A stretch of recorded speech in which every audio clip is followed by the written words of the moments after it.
আজ স্নানযাত্রা। জগন্নাথ দেবের রথযাত্রার প্রারম্ভিক দিন হিসাবে এই দিনটির বিশেষ তাৎপর্য রয়েছে। ধর্মীয় নিয়ম অনুসারে পূর্ণিমা তিথিতে 108টি পবিত্র কলসি জলে শ্রী জগন্নাথ, বলরাম ও সুভদ্রা দেবীর স্নান সম্পন্ন হয়।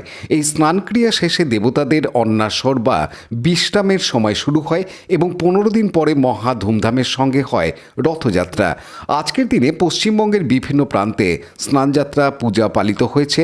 দীঘার নবনির্মিত জগন্নাথ মন্দির, হুগলির ঐতিহ্যবাহী গুপ্তিপাড়া ও মাহেশ, চুঁচুড়ার চকবাজার ওয়েলফেয়ার সোসাইটির জগন্নাথ মন্দিরে সকাল থেকেই শুরু হয় বিশেষ পুজোর আয়োজন। প্রভুর স্নানের পর সারাদিন ধরে চলে ভক্তিমূলক গান, পাঠ ও ভোগ বিতরণ।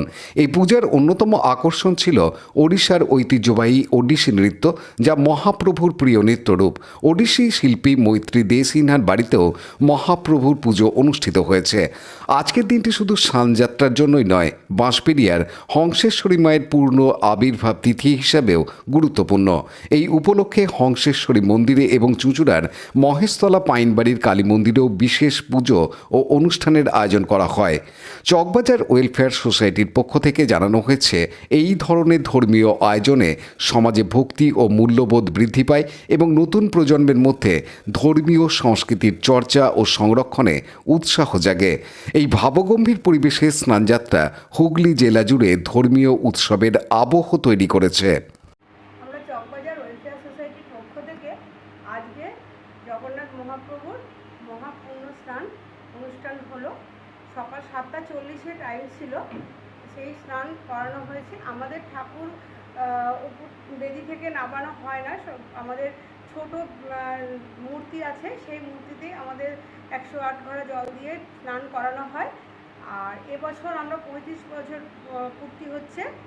27শে জুন রথযাত্রা উৎসব, সেটাও মহাসমারোহে অনুষ্ঠান হবে। আজকে আমাদের সারাদিনই পুজো চলছে, রাত্রেও বড় করে ভোগ আরতি হবে। এখনও আমাদের পুজো চলছে, 2টো বেজে গেছে, এখনও পুজো শেষ হয়নি, এখনও আমাদের হোম অনুষ্ঠান হবে। সকল পুণ্যার্থীকে আমাদের চকবাজার। রাজেশ মণ্ডলের সাথে সৌমিত্র সিংয়ের রিপোর্ট, হুগলি টিভি।